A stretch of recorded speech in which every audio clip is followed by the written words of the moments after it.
살아계신 주님, 이 아침에도 말씀을 통해 우리를 방문해 주셔서 진정으로 해방의 역사가 있게 해 주시옵소서. 예수 그리스도 이름으로 기도합니다. 아멘. 오늘 주시는 말씀을 찾아서 교독으로 봉독하겠습니다. 구약 성경 출애굽기 6장 1절로 9절의 말씀입니다. 구약 성경 가져오신 분들은 89쪽을 펴주시기 바랍니다.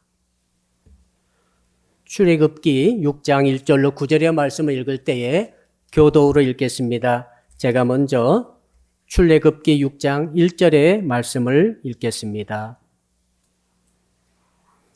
여호와께서 모세에게 이르시되 이제 내가 바로에게 하는 일을 네가 보리라. 강한 손으로 말미암아 바로가 그들을 보내리라. 강한 손으로 말미암아 바로가 그들을 그의 땅에서 쫓아내리라. 내가 아브라함과 이삭과 야곱에게 전능의 하나님으로 나타났으나 나의 이름을 여호와로는 그들에게 알리지 아니하였고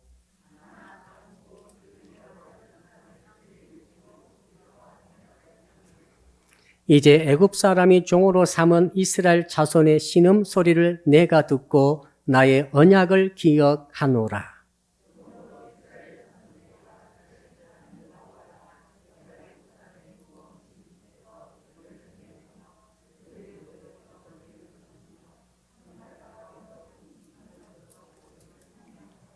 너희를 내 백성으로 삼고 나는 너희의 하나님이 되리니 나는 애굽 사람의 무거운 짐 밑에서 너희를 빼낸 너희의 하나님 여호와인 줄 너희가 알지라.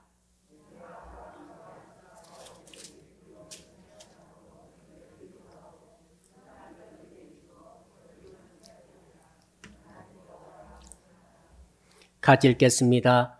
모세가 이와 같이 이스라엘 자손에게 전하나 그들이 마음의 상함과 가혹한 노역으로 말미암아 모세의 말을 듣지 아니하였더라. 아멘. 오늘 주시는 말씀에 좀 우리 같이 한번 따라하겠습니다. 노예 살이로부터의 해방을 받읍시다. 옆 사람 인사할까요? 당신은 노예가 아니라 자유인입니다. 우리 중에 그 누구도 노예는 없습니다. 그러나 실제 삶을 들여다보니 노예살이를 하고 있는 노예적인 삶을 사는 사람들은 많은 것 같습니다. 노예가 무엇인가? 정의를 찾아보니까 노예라고 하는 것은 자유가 없이 다른 주인에게 의해서 그 삶이 묶여있고 끌려다니는 인생. 이렇게 정의 내릴 수가 있겠습니다. 현대인 중에도 5천만 명 정도는 지금도 돈으로 사고 팔리며 끌려다니는 인생을 살고 있다고 합니다. 오늘 본문의 이야기는 이스라엘 백성들이 노예살이에서 해방되는 그런 스토리입니다. 그들이 애굽으로 내려가서 430년을 살았는데 그중에 많은 기간 동안 노예살이를 했습니다. 그들은 육체적인 강제 노동에 시달렸습니다. 때로는 집도 주지 않고 지푸라기 집도 주지 않고 벽돌을 숫자대로 만들어내라 해서 엄청난 스트레스와 육체적 고역에 시달렸습니다. 더 나아가서 그들은 그들의 살던 터와 땅을 전부 다 취소당하고 전부 뺏겨버리고 말았습니다. 요셉 때 내려왔을 때 고센이란 곳을 바로가 그들에게 불화해 주었습니다. 무료로 전부 준 것이죠. 요셉 때문에 그렇게 했습니다. 그러나 요셉이 죽은 후 그 왕조가 바뀌었습니다. 그때 애굽 사람들이 그 모든 땅을 전부 다 불화를 취소해 버렸습니다. 그 결과로 이스라엘 사람들이 사는 그 땅과 집과 터와 모든 것들이 전부 다 이제는 임대비를 내고 살아야만 되는 그런 처지에 빠지게 됐습니다. 경제적인 노예가 된 것이죠. 그때부터 하루하루의 삶이 너무너무 심각한 실제적인 고통과 이 스트레스로 인해서 그들은 행복이 달아나 버리고 말았습니다. 심지어 나중에는 아들을 낳게 되면 날강에 집어 던져서 죽이라고 하는 법까지 시행하게 되므로 생명적인 이런 억압에 시달리게 되었습니다. 경제적 억압과 그 육체적인 억압과 생명의 억압 속에서 이스라엘 사람은 너무너무 괴로운 가운데 하나님께 부르짖어서 자기의 괴로움을 호소를 합니다. 오늘 우리 5절을 보니까 이렇게 되어 있죠. 여러분 5절 같이 한번 읽어볼까요? 시작. 이제 애굽 사람이 종으로 삼은 이스라엘 자손의 신음소리를 내가 듣고 나의 언약을 기억하노라. 얼마나 신음소리가 크고 애달프든지 하나님께까지 상달이 되어버리고 말았습니다. 하나님께서 그 부르짖음과 그 고역의 신음소리 들으시면서 하나님께서 약속을 기억하셨다고 했습니다. 그 약속은 뭡니까? 너희들을 자유민족으로 만들어서 바로 가나안 땅에 너희들을 심어주겠다고 하는 그런 언약의 말씀이었습니다. 그래서 하나님께서는 드디어 그 약속을 지키시기 위해서 움직이기 시작을 하신 것이죠. 그런데 오늘 제가 생각하고 싶은 것은 이런 노예 제도가 아닙니다. 물리적인 노예가 아니라 정말로 아주 심각한 노예가 있습니다. 바로 영적인 노예입니다. 한번 따라합시다. 영적인 노예가 아주 중요합니다. 영적인 노예는 겉으로는 전혀 드러나지 않습니다. 겉으로는 일반인입니다. 자유합니다. 평온합니다. 그러나 영적으로 보니까 수많은 억압에 묶여 있습니다. 여기에 묶여 있고 저기에 착고에 처해 있고 사슬에 묶여 있고 목이 개처럼 걸려 있고 수많은 사람들이 영적인 사슬에 매여 있다는 사실이죠. 이게 다른 말로 하면은 노예 의식이 문제라는 것이죠. 그래서 저는 오늘 말씀을 통해서 노예 의식으로부터의 해방, 노예 살이로부터 해방의 말씀을 통해서 한번 같이 묵상해 보고자 합니다. 한번 따라합시다. 하나님의 해방의 말씀을 들어야 합니다. 하나님께서 최초로 어떻게 조치를 취하시는가? 자, 노예살이하고 있는 그 백성들 육체적 고역과 또 정신적인 스트레스와 더 나아가 생명적인 이 억압까지 받고 있는 그들을 해방시키기 위해서 하나님께서 먼저 말씀을 보내시는 것이죠. 하나님은 영이시지 않습니까? 하나님 형체가 없으십니다. 하나님 어떻게 직접 내려오시겠어요? 하나님이 직접 내려오신 것 대신에 하나님께서 주시는 것이 있습니다. 그것은 하나님의 해방의 말씀입니다. 해방을 시키고자 하실 때 하나님은 해방의 말씀을 보내시는 것이죠. 치료하고자 하실 때는 치료의 말씀을 보내십니다. 복을 내려주고자 하실 때 복의 말씀을 내려주시는 줄로 믿습니다. 노예살이하고 있는 이스라엘 사람들을 해방시키기 위해서 해방의 말씀을 보내시는데 그 말씀을 갖고 갈 사람이 누굽니까? 모세입니다. 하나님께서 모세를 부르셔서 말씀하시죠. 내가 너희들의 백성을 해방시키리라. 여러분 거기 한번 볼까요? 우리 6절 한번 같이 읽어봅시다. 6절 시작. 그러므로 이스라엘 자손에게 말하기를 나는 여호와라. 내가 애굽 사람의 무거운 짐 밑에서 너희를 빼내며 그들의 노역에서 너희를 건지며 편팔과 여러 큰 심판들로서 너희를 속량하여 세 가지 단어가 나오지 않습니까? 무거운 짐 밑에서 너희를 빼내리라. 그들이 진 짐이 얼마나 무겁습니까? 우리들은 어떻습니까? 우리들이 진 짐은 어떻습니까? 여러분 눈에 보이지 않습니다만 그러나 살펴보기엔 조금만 생각해 보게 되면 수없이 많은 우리 사람들이 현대인들이 특히 교우 중에서도 많은 이들이 무거운 고역의 짐을 지고 있는 것을 볼 수가 있습니다. 어떤 분은 경제적 짐을 지고 있습니다. 어떤 분은 육체적 고통의 짐을 지고 있습니다. 어떤 분은 관계의 짐을 지고 있습니다. 해결할 수 없는 가족의 짐을 진 자도 있습니다. 어떤 분은 단체를 책임지고 사업장을 책임지면서 사업의 짐을 지고 고역 가운데 있는 분도 계십니다. 오늘 주께서 말씀하시기를 너희들이 진 짐이 어떻든지 간에 그 짐 밑에서부터 너희들을 빼내리라고 말씀을 주셨습니다. 하나님의 말씀이 왔습니다. 하나님께서 오늘 우리에게 말씀하십니다. 내가 너의 짐을 빼내리라. 내가 너의 큰 짐의 고역으로부터 너희를 빼내리라. 아멘 하시기 바랍니다. 말씀이 오면은 그 말씀이 이루어지면은 우리가 해방을 받지 않겠습니까?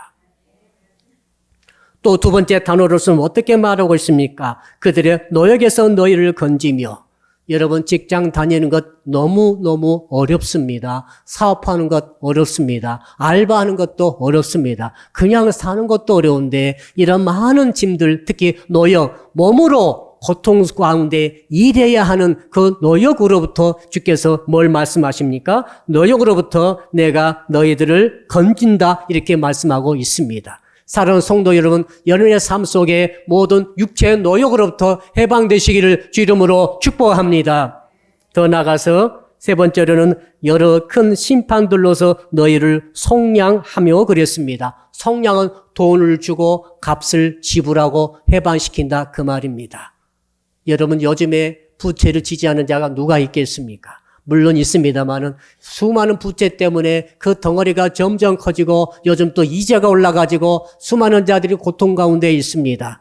하나님께서 말씀하시죠. 내가 너희들을 속량하리라. 그 값을 지불하고 그냥 공짜로 빼내는 게 아니라 그 값을 지불하게 하고 너희들을 속량해 주리라 말씀해 주셨습니다. 한번 따라할까요? 주여 속량하여 주시옵소서.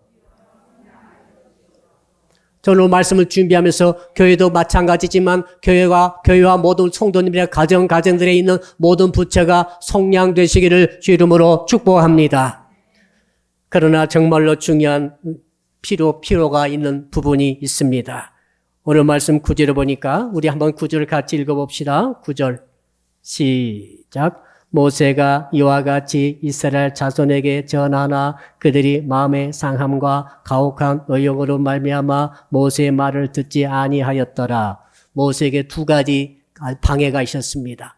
이스라엘 사람들을 해방시키라는 말씀을 모세가 받고 이 말씀을 전합니다. 그래서 전했습니다. 야 백성들이여 모여보시오. 장로들 지도자들을 모았습니다. 그리고 이렇게 설명합니다. 하나님께서 여호와 하나님께서 우리의 하나님께서 말씀을 주셨는데 너희들을 그 고역으로부터 해방시키고 빼내고 속량하신다고 말씀하십니다. 여러분 나의 말을 듣고 그들을 순종하고 한번 우리가 그렇게 합시다라고 했더니 그들이 아무도 말을 안 듣는 것입니다. 왜요? 그들이 알기로 바로의 군대가 얼마나 강력합니까? 얼마나 큰 세력입니까? 그가 거느린 병거와 마병의 부대는 세계 최강 아니었습니까? 근데 여기는 달랑 모세 한 사람이 꼬부랑 할아버지가 지팡이 하나 들고 와서 자기들을 해방시키겠다고 그러니까 믿어집니까? 믿어지지 않습니다. 그래서 모세는 바로와 싸우기 전에 이 자기 동족들과 싸웁니다. 어떻게 싸웁니까? 말씀을 설명하고 말씀을 선포하고 말씀을 가르치고 말씀을 기억하게 하면서 말씀 속에서 그들이 아주 마음속에 설득을 당하도록 끝까지 인내를 가지고 싸운 줄로 믿습니다. 사랑하는 성도 여러분, 여러분들이 노예에서 해방되려면 하나님의 말씀으로 여러분들이 설득되어야 할 줄로 믿습니다. 말씀이 이해가 되면서 이제 말씀이 내게 확신이 되면서 말씀을 내가 확실히 믿으면서 이 말씀 내가 믿겠습니다. 믿음이 와야 할 줄로 믿습니다. 목사님이 아무리 말해도 성경이 아무리 말해도 저 말이 진짜일까 이렇게 이 상태에 머무는 사람은 믿음이 오지 아니하므로 그 생명의 약속의 말씀이라 할지라도 이루어지지 않는 것입니다. 그러나 여러분 주께서 말씀하시를 네가 살아나리라 하면은 그 말씀 믿을 때 살아나는 은혜가 있을 줄로 믿습니다. 예수께서 말씀하지 않으셨습니까? 이 산도로 들려 바다에 던져지라 하여도 믿고 하면은 그대로 되리라고 말씀하지 않았습니까? 여러분을 설득하셔야 돼요. 저 사람 잘 믿으면 좋겠다. 아닙니다, 지금. 왜 우리가 아직도 영적으로 노예살이 하고 있습니까? 왜 우리가 이런 억압, 저런 사슬에 묶여, 이런 수갑을 채워가지고, 이런 착고에 채워가지고, 내 자유롭게 하지 못하고, 자유롭게 살지 못하는 것입니까? 그 영적 억압 때문에 그렇지 않겠습니까? 이유가 뭡니까? 하나님의 말씀이 왔음에도 불구하고 그 말씀이 나에게 설득되지 않고 그 말씀이 내게 믿음으로 작용하지 않으므로 하나님의 능력의 말씀이 역사하지 않는다는 사실입니다. 오늘 이 말씀을 통해 여러분의 삶의 억압을 다 끊어버리고 노예의 살이로부터 해방될 수 있도록 하나님의 말씀이 여러분에게 설득되어지고 그 말씀이 여러분에게 확신되어지기를 주 이름으로 축복합니다. 이스라엘 백성들이 처음에는 믿지 않았습니다마는 모세가 바로와 대결하는 것을 보면서 점차 말씀에 설득되어져 갔습니다. 모세가 바로가 말을 듣지 않자 하나님께서 말씀해 주신 대로지 10가지 장이 쏟아지면서 나중에 모세가 이 말한 대로 완전히 무릎을 꿇어버리고 자, 바로가 장자를 이룬 후에 이스라엘 백성들을 완전히 나가라고 선포를 해버립니다. 거기다가 금부치, 은부치까지 다 주면서 제발 나가달라고 부탁을 하는 지경에 이르렀습니다. 사랑하는 성도 여러분, 하나님의 해방받으라는 말씀이 여러분에게 임했다고 한다면 외부적인 강력한 환경과 적이라도 이렇게 물러가게 되는 줄로 믿습니다. 그리고 정말 중요한 것은 이 말씀을 내가 믿느냐는 거죠. 내가 믿느냐? 내가 믿어야 구원도 얻고, 내가 믿어야 죄사함도 받고, 내가 믿어야 기도도 응답되는 것입니다. 될 것인가가 아닙니다. 믿어야 되는 것이죠.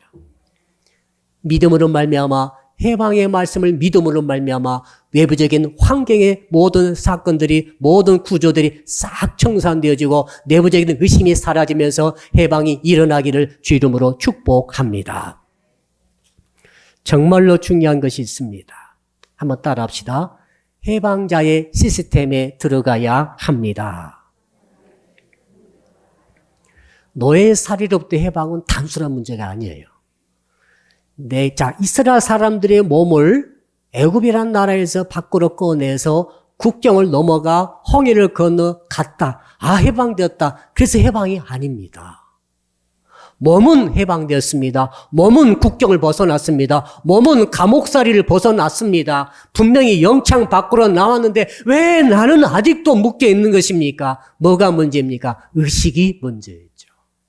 이스라엘 사람들은 430년간 애굽에서 종살이했습니다. 여러분, 430년은 10대 이상의 기간이 흘러간 것이죠.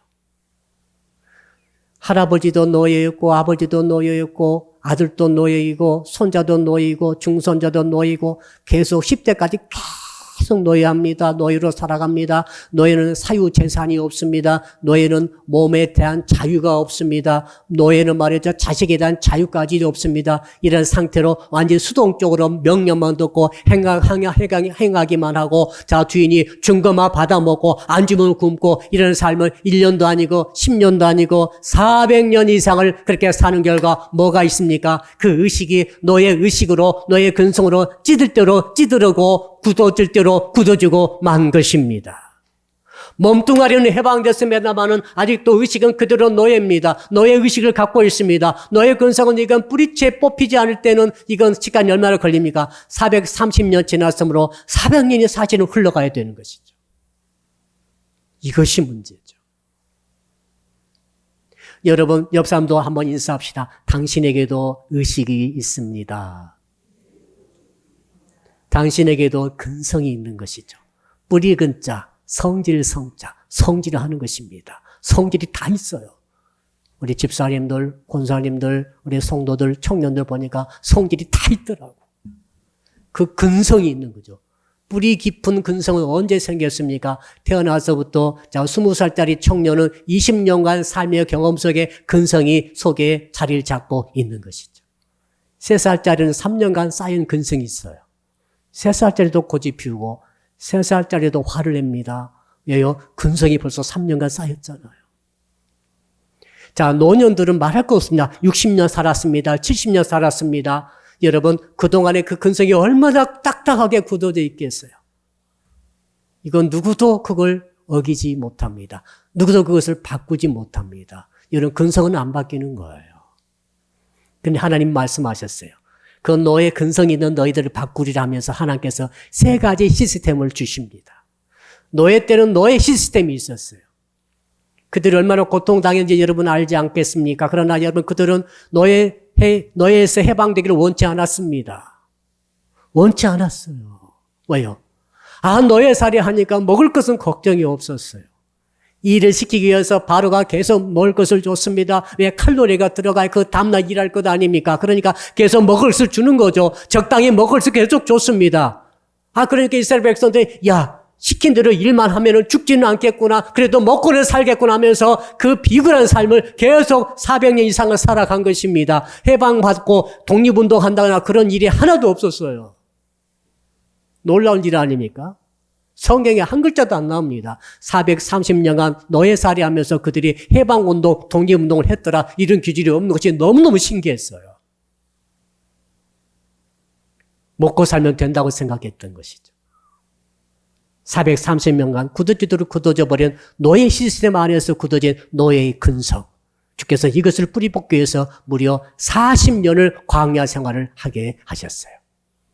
그래서 출애굽기 보게 되면은 특히 해방자, 자유자가 누리게 되는 세 가지 시스템이 나옵니다. 요 시스템에 들어가서 이 시스템 안에서 살아갈 때 비로소 노예 근성을 뿌리 뽑고 자유자의 이 심성을 가지고 자유롭게 복을 누리며 평안 가운데 살게 될 줄로 믿습니다. 도대체 그 하나님께서 주시는 이 자유자의 해방자의 시스템이 무엇인가? 한번 따라하겠습니다. 말씀의 계명으로 살아가는 시스템입니다. 자, 이스라엘 백성들이 홍해를 건너 이제 해방받았습니다. 육체적으로 해방받았습니다. 물리적인 노예가 아닙니다. 그러나 영적으로 그리고 의식에 있어서는 완전히 노예예요.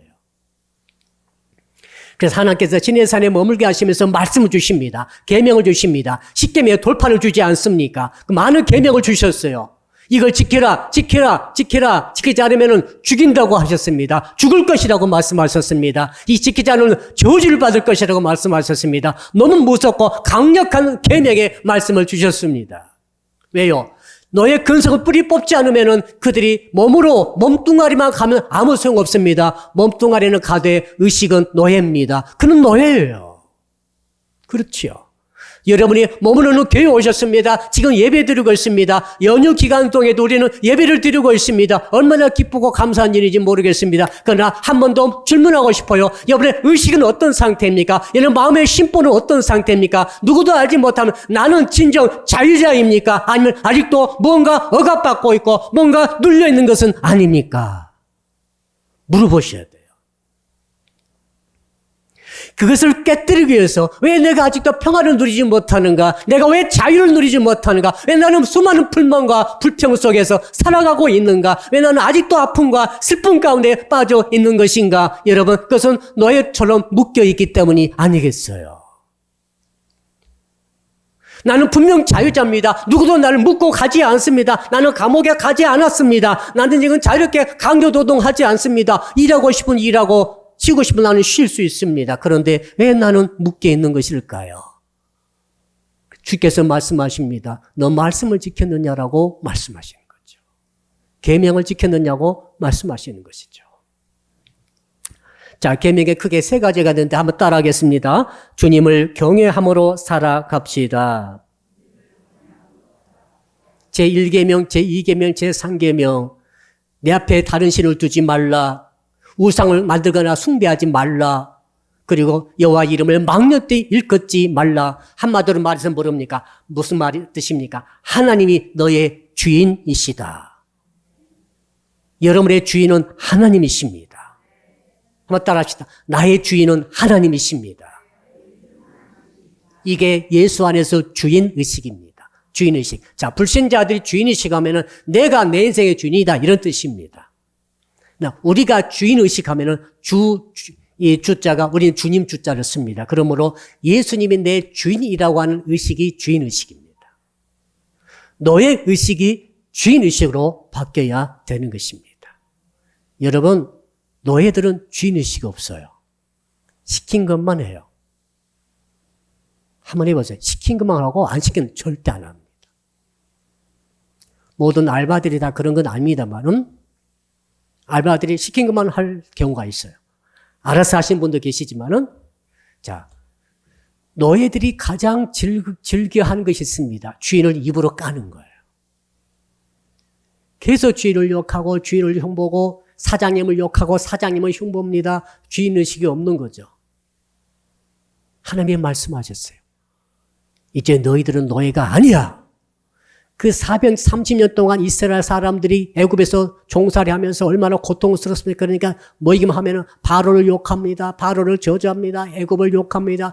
간수들을 굉장히 욕합니다. 왜? 그럴 수밖에 너무 괴롭게 하니까 욕할 수밖에 없었습니다. 이게 10년, 20년 아니라 100년, 200년, 300년, 400년을 지나면서 이 노예식 가운데 주인이라는 것이 나쁜 것이고 윗사람은 악한 것이고 우리 위에 있는 것들 이것들은 정말 죽일 놈들이라는 생각이 굳어졌을 거예요. 하나님의 섭리와 완전히 반대되는 것이죠. 여러분, 정말로 좋은 가정은 어떤 가정입니까?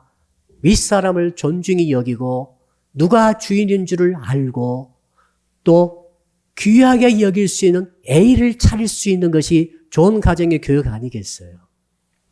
자, 좋지 못한 혹시 가정의 교육이 있다고 한다면 뭡니까? 윗사람을 몰라보는 것입니다. 존중이라는 것은 그런 개념이 없습니다. 나보다 위에 대한 애절을 차릴 줄을 모릅니다. 이건 뭡니까? 교육받지 못한 것이죠. 하나님이 너의 무더기 200만 되는 그 백성들을 향해서 지금 이제 그 의식을 바꿔야 되는데 어떻게 바꿉니까? 말씀을 지키라는 것입니다. 여호와 하나님이 너의 주인이야. 너의 위가 있어. 예수님이 너의 주인이고 하나님이 너의 주인이다. 그러므로 그 앞에 공경을 하라는 것입니다. 존경을 하라는 것입니다. 예의를 갖추라는 거예요. 그럴 때 어떤 일이 있겠습니까? 너의 근성이 점점 사라지게 되는 것이죠. 한번 따라합시다. 권위를 인정합시다. 여러분, 어떤 가정에 가든지 권위가 있어야 됩니다. 어떤 작은 가게도 권위가 있는 거예요. 회사 가도 권위가 있죠. 교회도 권위가 있죠. 천지 만물의 권위자가 있어요. 하나님이십니다. 그 권위를 누가 줬습니까? 하나님의 가정에 아버지를 줬고 부모님을 권위자로 줬지 않습니까? 근데 그 자녀손이 부모를 무시합니까? 잘 될 리가 있겠습니까? 노예들이나 그런 짓을 하는 것입니다. 노예 근성 때문에 그렇게 하는 것이죠. 그 윗사람을 몰라보는 것들은 노예입니다. 주께서는 출애굽한 사람들에게 이것을 가르치는 것이죠. 두 번째 계명의 특징이 있는데 한번 따라할까요? 처음 것을 하나님께 드리라. 노예는 사유재산이 없어요. 내 것이 없어요. 내 것이 없으니까 내 것을 주지도 않습니다. 노예는 말이죠. 수백 년 동안 계속해서 주인이 준 것만 받아 먹었어요. 주면 먹고 안 주면 굶었습니다. 그러다 보니까 내 것은 아무것도 없어요. 그러니까 준 것도 하나도 없어요. 근데 주께서 이제 명령하십니다. 야, 너는 하나님께 바치라는 것이죠. 내게 나올 때마다 너의 가축을 바치라. 소를 바치고 양을 바치라는 거죠. 자, 농사지에서는 첫 번째 태생은 다 하나님 것이다. 심지어 너희 아들들 중에 장남은 내 것이야. 하나님의 명령입니다. 네 것을 내게 드리라는 거죠. 아브라함이 100세 때 아들을 얻었습니다. 근데 10몇 년 지났는데 하나님께서 말씀하셨습니다. 야, 네 아들을 내게 바치라. 왜 바치라 하십니까? 줄 때는 주시더니 웬 변덕이십니까? 그게 아닙니다. 내가 권위자다. 내가 너의 창조주, 내가 너의 주님이다. 그리고 내가 너에게 준 것이 너의 것, 너의 아들 이제 내게 줘라. 여러분, 그때 아브라함이 자기 것을 드립니다. 그러므로 아브라함의 복의 근원이 된 줄로 믿습니다. 자기 것 힘들고 땀 흘려서 얻은 내 것이 있어야 됩니다. 내 것을 줄 줄 모르는 사람은 아직도 노예인 거죠. 노예는 말이죠. 윗사람이 주게 되면 생명처럼 그걸 지킵니다. 얻어먹은 것인데 지키고 있습니다. 줄 모릅니다. 그러나 진정한 자유자가 누굽니까? 내 것을 주는 자이죠. 사랑하는 성도 여러분, 저는 여러분들이 주는 기쁨과 즐거움과 자유를 누리시기를 축복합니다. 내 것을 아주 소중한 내 것인데 내 것이기 때문에 내가 너에게 준다. 예수님은 당신의 생명의 피를 우리에게 주셨습니다. 그래서 우리가 뭘 얻었습니까? 구원을 얻게 된 줄로 믿습니다. 저는 성도 여러분들, 특히 청년들이 주 안에서 많은 자기 것을 얻은 다음에 이것을 주는 자가, 내놓는 자가 되기를 축복합니다. 세 번째, 하나님 주신 계명의 특징이 있는데 따라합시다. 안식해야 합니다. 여러분, 안식이 뭡니까? 쉬는 것입니다. 내가 내 자유로 내 마음을 다해서 쉬는 것이죠. 노예는 쉬지 못합니다. 여러분들이 노예 되지 않기를 축복합니다. 노예는 일하지 않으면 죽는다고 생각합니다. 하나님은 분명히 말씀하셨어요. 안식일을 지키라고 말씀하셨어요. 노예들은 그동안 안식을 한 번도 못했어요. 430년 살면서 안식이 어디 있습니까? 바로가 시키면 다 하는 거죠. 쉬는 게 없었어요. 그러나 이제는 야 내가 너에게 자유를 줬지 않느냐. 이제 안식해라. 이들이 해방받아도 계속 뭔가 하려고 그래요. 안식도 없어요. 하나님께서 안식을 날짜로 정해 박아놓으셨어요. 6일 일하고 하루 쉬어라. 그때부터 안식을 하면서 뭘 느낍니까? 자유하구나 내가. 예. 그러니까 너희들은 지금도 쉬지 못합니다. 예배 드릴 때도 쉬지 못하십니까? 왜 못 쉬는지 아시죠? 내가 쉬지 않고 일을 해야 정말 내가 뼈 빠지게 일을 해야 내가 살 수 있다 생각하기 때문에 그래요. 여러분 일해서 먹고 사는 게 아닙니다. 하나님이 살려주셔야 사는 것입니다. 은혜가 와야 사는 거예요. 이러다가 죽는 사람이 얼마나 많습니까? 여러분 내가 죽도록 부지런히 뼈 빠지게 쉬지 말고 일을 해야 산다 생각하는 사람 아직도 노예요. 왜 노예로 사십니까? 자유하십시오. 자유가 뭡니까? 쉬는 것입니다. 쉴 때는 쉬는 것이죠. 왜 쉴 수 있습니까? 하나님이 은혜를 더해주시면 살 수 있는 거죠. 모든 것이 합력하여 손을 이루신 것이 하나님의 역사 아닙니까? 믿으십니까? 모든 것이 합력하여 손을 이루시는 것입니다.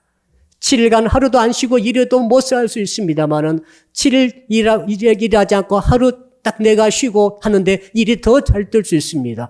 하나님이 합력의 손을 주시면 무슨 일을 못하겠습니까? 여러분 노동력을 믿지 마시고 하나님의 은혜를 믿으시기를 축복합니다. 자, 이게 첫 번째 시스템입니다. 말씀과 계명의 시스템을 따라 살 때 노예 근성이 뿌리가 뽑아지는 것입니다. 말씀 안 지키신 분들은 그대로 노예예요. 의식 안 바뀝니다. 교회당 왔다 갔다 하는 거 의식 안 바뀝니다. 교회만 왔다 갔다 하는 것이지. 중요한 건 의식이 바뀌어야 의식 속에서 생각도 바뀌고 사고방식도 바뀌고 결정할 때 가치도 바뀌고 다 선택도 바뀌게 되는 건 아니겠어요? 계명 지키십시오. 지켜야만이 의식이 바뀌는 거지요. 자, 두 번째 하나님께 주신 시스템은 한번 따라 할까요? 예배와 제사의 시스템입니다. 출애굽하고 나왔더니 하나님께서 이제는 법궤를 만들어 놓으시고 성막을 만들게 하시더니 이제 법궤와 성막을 이스라엘 모든 회중의 한가운데 센터에 딱 놓으셨어요. 유럽의 도시들을 가보게 되면은 옛날 역사 있는 도시들은 전부 다 가장 높은 건물은 교회였어요. 모든 도시의 가장 중심에는 교회가 있고 교회 거기에 첨탑을 통해서 높이 십자가를 올려가지고 그런 구조도 다 만들었습니다. 이게 구약에서 왔습니다. 구약에서 하나님께서 성막을 만드시고 그 성막을 어디에 두십니까? 이스라엘 회중이 이제 진을 칠 때는 동그랗게 진을 치지 않겠습니까? 12지파가 200만 명이 진을 치는데 얼마나 넓습니까? 쫙 진을 치는데 제일 가운데는 하나님의 성막이 거기에 있습니다. 성막에 하나님께서 기름 부으실 때 거기에 성막 위에 구름 기둥이 쫙 올라가는 것이죠. 예배 중심, 제사 중심의 시스템을 살아가시기를 축복합니다. 우리가 예수 믿을 때부터 교회 나왔습니다. 그때부터 예배 드렸습니다. 죽을 때도 예배 드리다가 죽습니다. 태어날 때 예배 드린다고 우리가 태어나면서 예배를 드립니다. 무슨 말입니까? 우리 성도들은 예배 중심의 시스템 속에서 살아가야 할 줄로 믿습니다. 그 뜻을 알고 해야 됩니다. 뜻이 뭡니까? 그겁니다. 주인이 너의 하나님이라는 거죠. 너의 삶의 센터가 하나님이 계신다는 거죠. 예배 드릴 때 하나님 앞에 나오는 것이죠. 여러분 하나님 앞에 나오게 되면 뭘 느낍니까? 하나님의 숙제검사하십니다. 우리를 보시는 거죠. 지금은 여러분의 몸을 보시고 마음을 보시고 지난 세월을 하나님이 지금 보고 계시고 알고 계시고 연락하고 계십니다. 용서할 것을 용서하시며 필요한 복을 내려주고 계신 줄로 믿습니다. 예배 현장은 하나님 앞에 서는 것입니다. 나의 진정한 주인 앞에 서는 것이죠. 뭘 느낍니까? 책임감을 느끼는 것이죠. 주님 앞에 서는 자는 책임감을 느껴야 됩니다. 자, 신앙생활을 거꾸로 하면 안 됩니다. 모든 책임을 하나님께 다 미루신 분 계십니까? 정반대로 하나님을 이해하고 계십니다. 하나님 말이 우리에게 책임을 물으시는 분이십니다. 한번 따라 합시다. 하나님은 책임을 물으십니다. 정아, 예. 내가 너에게 건강을 줬는데 그 건강 어디다 썼느냐? 내가 너에게 좋은 머리 줬는데 그 머리 어디다 썼느냐? 내가 너에게 지난 일 동안 이렇게 물질의 수입 줬는데 어디다 썼느냐? 내가 너에게 그 아름다운 감정을 줬고 너의 달란트를 줬는데 너는 어디다 썼느냐? 왜 안 물어보시겠어요? 왜 체크 안 하시겠어요? 우리가 자유자라고 하는 것은 스스로 책임지는 것입니다. 한번 따라합시다. 스스로 책임을 집니다. 노예는 책임지지 않습니다. 망하면 지 회사 망하는 것이지. 망하면 지 가게 망하는 것이지. 절대로 책임지지 않습니다. 교회를 여러분 어떻게 보십니까? 우리 교회가 크지 않습니다. 여러분 교회에 대해서 책임감을 느끼십니까? 아직도 노예 근성으로 교회 생활하신 분이 계십니까? 이 교회는 누구 교회란 말입니까? 목사의 교회입니까? 중직자의 교회에 불과합니까? 여러분 도대체 교회에 왜 나오시는 것입니까? 하나님 앞에 예배를 왜 드리시는 거예요? 여러분 아직도 노예입니까? 노예는 책임지지 않는 자입니다. 그러나 자유자는 책임지는 자예요. 하나님 앞에 책임지시기를 축복합니다. 여러분 또한 하나님을 어떻게 합니까? 한번 따라합시다. 하나님을 주인으로 예배하는 자는 거짓말하지 않습니다. 하나님 앞에 딱 섰더니 책임감이 생겼어요. 지구촌이 지금 온도가 올라간 거 못 느끼십니까? 유럽은 50년 만에 최악의 가뭄이 왔습니다. 강남은 이번에 우리 엄청난 피해 입었습니다. 100년 만에 이런 홍수가 왔다고 합니다. 앞으로 1000년 동안 경험하지 못한 날씨가 닥칠 것입니다. 여러분 책임감 안 느끼십니까? 하나님께 예배하면서 세상에 죽든지 말든지 상관없는 것입니까? 그건 아닙니다. 진정한 자유자는 하늘 앞에 책임감을 느끼고 동네에 대한 책임감을 느끼는 것이죠. 나라에 대한 책임감을 느끼는 것이죠. 우리가 교회 와서 은혜 받습니다. 얼마나 좋습니까? 여러분 이제는 교회에 대한 책임감을 느끼셔야 됩니다. 두 번째로는 여러분 우리는 거짓말해서는 안 됩니다. 하나님은 다 아세요. 모르시는 게 뭐가 있습니까? 거짓말하고 다 알고 계십니다. 거짓말을 할 수가 없습니다. 거짓말하면 죽는 거예요. 그 자리에서 죽는 거예요. 이게 예배 아닙니까? 그러므로 자유자는 거짓말하지 않습니다. 왜? 예배자이기 때문에. 예배자이기 때문에 거짓말하지 않습니다. 노예들은 수시로 거짓말합니다. 노예는 책임감이 없습니다. 노예는 하나님 앞에 예배하지 않습니다. 노예들은 말이죠. 노예 근성은 뭡니까? 노예 근성이 중요합니다. 노예 근성이란 것은 유리할 대로 다 말해버립니다. 다 나중에 거짓말입니다. 거짓말을 한 자들은 반드시 하나님께 징계하십니다. 그러나 예수 믿는 사람들, 하나님 앞에 예배하는 사람들은 그 시스템에 들어와 있기 때문에 거짓말할 수가 없습니다. 혹시 불리해도 거짓말하지 못합니다. 여러분, 너희들은 자기가 불리하면 거짓말합니다. 사기쳐서 다른 사람 것을 뺏기도 합니다. 다른 사람을 골탕 먹이기도 합니다. 상처를 주기도 합니다. 노예입니다. 우리는 노예가 아닙니다. 우리는 진실한 입술을 가져야 할 줄로 믿습니다. 여러 세 번째로 예배자는 한번 따라합시다. 예배자는 남의 것을 훔치지 않습니다. 우리는 자유자입니다. 내 소유가 분명합니다. 내 가정, 내 교회, 내 말, 내 행동 분명하지 않습니까? 내 것이 분명한 사람이 자유자입니다. 이게 흐릿한 사람은 문제가 많아요. 네 물건이 내 물건이고 내 물건은 내 물건이다. 도둑놈 아닙니까? 너의 자유도 너의 자유는 소용없고 내 자유만 중요하다. 내로남불 아닙니까? 이거 아주 좋지 못한 노예 근성에서 온 거예요. 여러분, 우리는 말이죠. 어떤 일에 딸지라도 남의 것을 훔쳐서는 안 될 줄로 믿습니다. 나의 영역을 인정해 주듯이 다른 사람의 소유를 인정해야 됩니다. 당신의 시간 인정해야 됩니다. 당신의 소유 인정해야 됩니다. 당신의 인격 인정해야 됩니다. 절대 인격을 모독하지 마세요. 무시하지 마세요.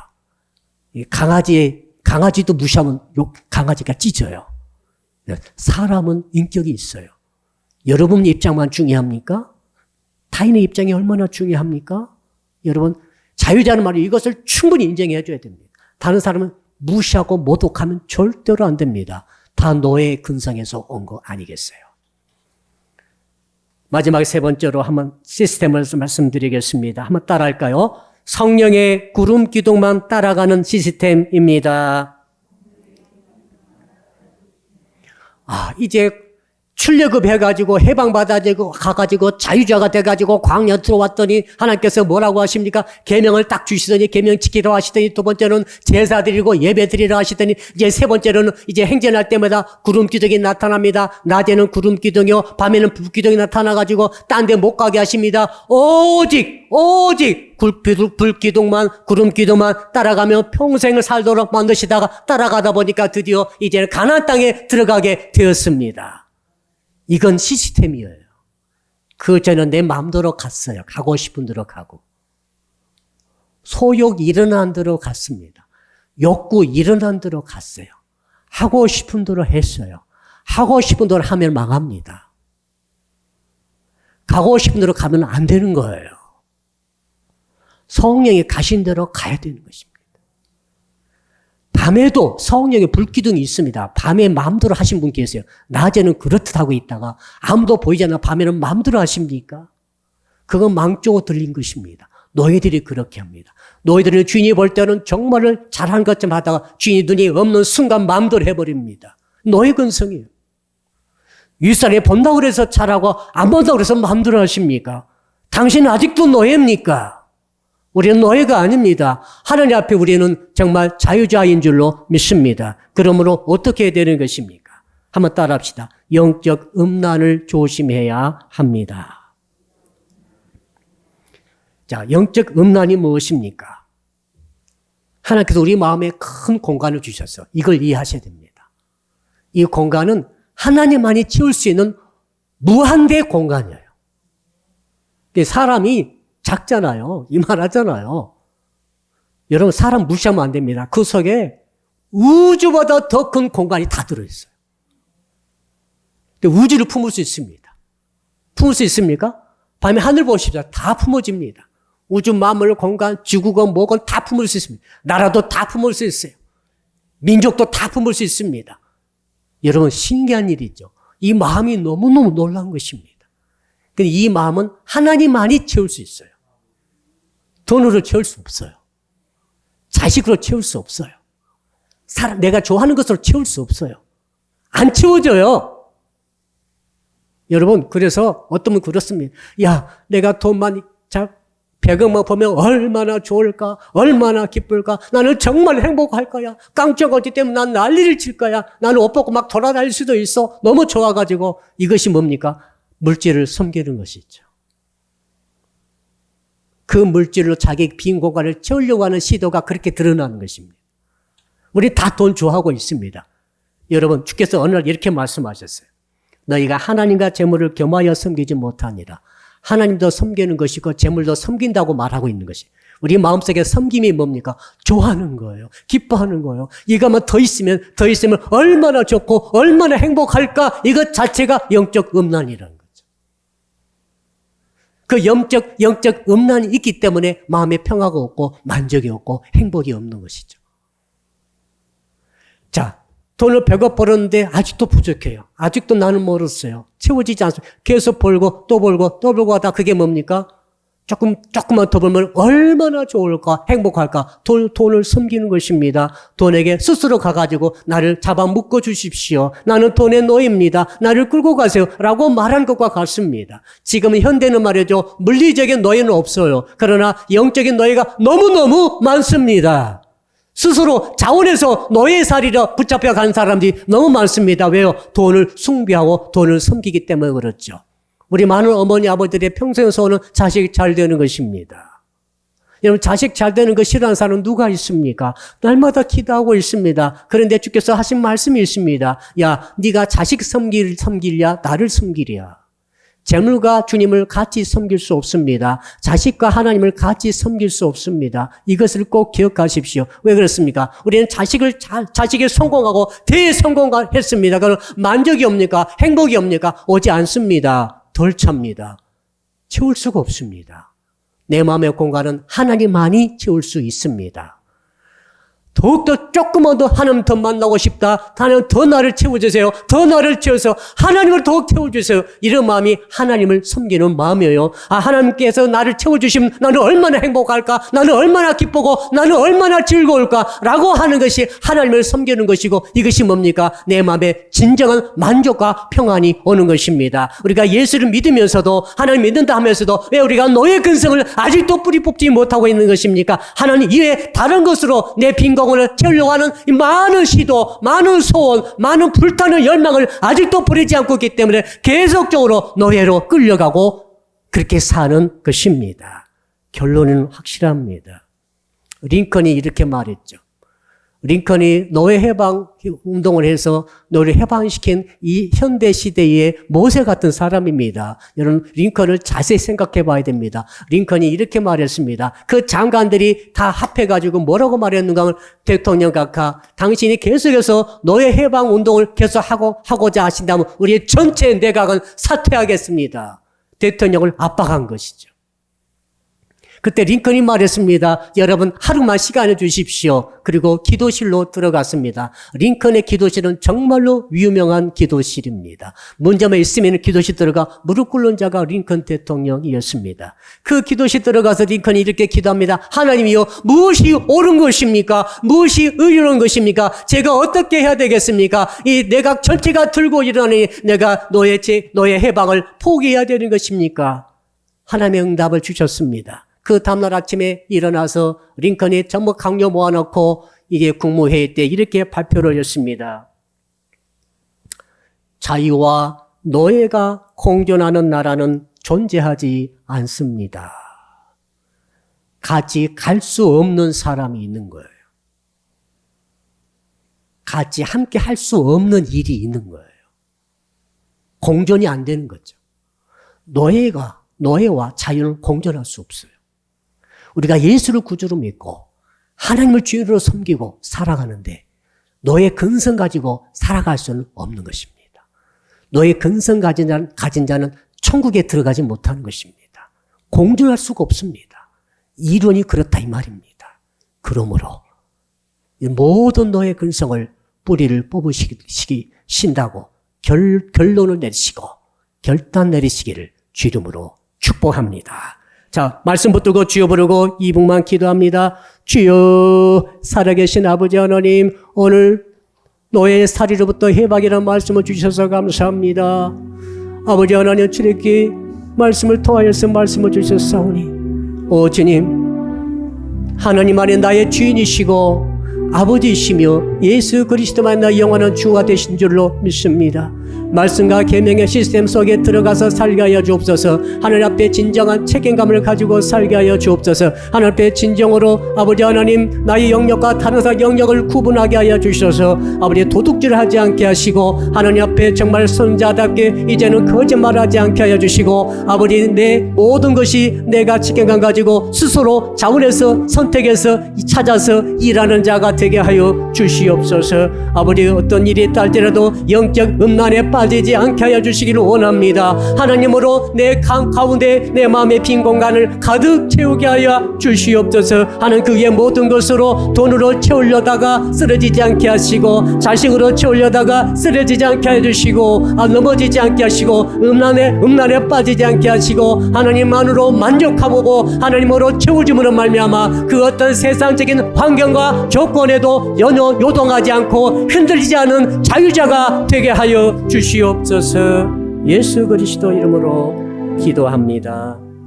아멘. 우리를 해방시키기 위해서 이 땅에 오신 우리 주 예수 그리스도의 은혜와 독생자 보내주신 하나님 아버지의 그 크신 사랑하심과 우리 가운데 계셔서 노예살의 시스템을 벗어버리고 자유자의 시스템을 힘입고 가라고 말씀해 주시는 성령님의 교통하심이 오늘 말씀 듣고 결단한 모이신 모든 성도 여러분들 머리머리 위에, 그리고 오늘 한 통에 예비하시는 모든 주의 자녀들 머리머리 위에, 그리고 사랑빛교회 전체 위에와 해외에 있으며 군에 있으며 병상에 있으며 출타 중에 있는 형제자매 위에, 그리고 이 나라와 민족과 세계 위에 이제로부터 영원토록 함께 하옵시기를 간절히 축원하옵나이다.